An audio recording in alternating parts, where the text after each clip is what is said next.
Joining me today is Representative Steve Sandell. Thank you for joining me. My pleasure. Thanks very much for the invitation. You're welcome. So who do you represent? I represent District 53B, which is almost all of Woodbury. Tu Zhang, who represents 53A, has the northwest corner of Woodbury, but I have the rest, about 49,000 people. And I'll tell you, Judson, we're growing like crazy. It's a very dynamic city. Well, I'm a Woodbury resident myself, so I'm very glad you guys are representing us. Well, thank you. Now, you were newly elected in November. How has it been so far now? I think everybody will tell you the same thing, at least people who are new to the legislature.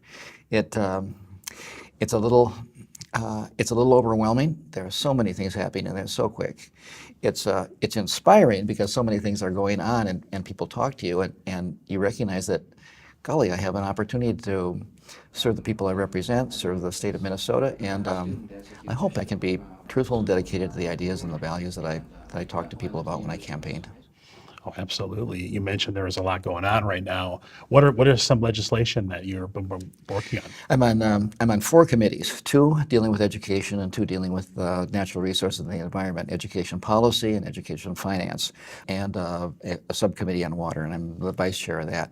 And of course, water is so important to the people in the southeast metro area. And I've offered a bill on recharging aquifers to make sure that the aquifer is safe, that the water that we're drinking is safe, that we're protecting it not only from contaminants that have been there in the past, but for the future. That's really an important issue for me, and I think fundamentally important to the constituents.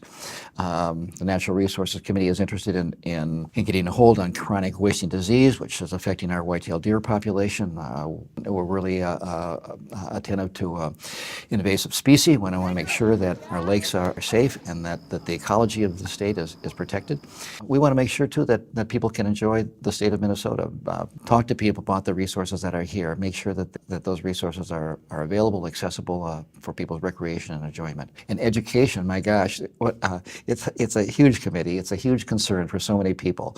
We want to make sure that the schools in Woodbury, but the schools in Minnesota, are available with resources that are equitable across the state to people who live in the cities, the suburbs, and greater Minnesota. We want to make sure that the teachers that we're attracting and keeping are best teachers and administrators. We want to make sure that that the environments of school are safe, not only the bricks and mortar of those schools, but also the relationships that teachers and students form among each other.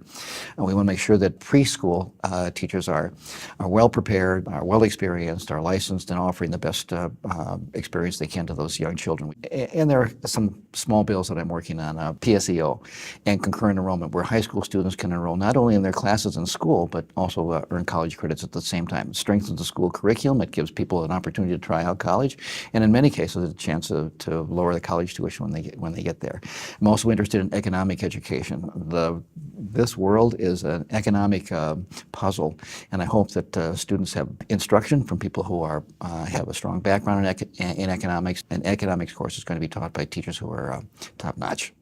Wow. You are a busy guy. Well, I'm also interested in financing kindergarten through 12th education. It's probably where I spend most of my time. It's a huge issue, a complicated issue, but we ask taxpayers to support the schools. We want to make sure that those schools are serving the whole state, so that we aren't putting the burden on only one element of the population. We want all of the population to have a share in the schools that we're offering, and who's going to benefit? The children are certainly going to benefit, and the economic environment and social environment are going to benefit from those young men and women who leave school well prepared to make choices in their lives. So I think it's a huge issue, and I'm really interested in it. So, Representative Sandell, you've been very busy. You just jumped right in. What have you learned so far about this journey you've been on? That journey or adventure, I guess, is a good way to say it. It's sometimes mystifying, it's sometimes intimidating, it's sometimes inspiring, and sometimes you go home and say, gee whiz, I did something today which was really satisfying to me. I think this is a marvelous place. It's different than I imagined it to be. There's more going on. There are 134 of us in the House. They represent the variety of people here in Minnesota. This is a marvelous place to be. You stand on the floor of the House of Representatives and you look up and you see this chamber which is dedicated to inspire the best of human nature, the best of self-government, the best of democracy. I want to try to be part of that. You know, when people said they were willing to have me as their representative. I'll tell you, the first time that happened, my knees shook. It's true. I'm here to represent not just the 12,000 people who voted for me, but all the people of this city and all the people of the state. And it's a marvelous honor. Very good. On that note, thank you so much, Representative Sandell, for My, joining us today. my great pleasure. Thanks very much to you and your crew for this opportunity.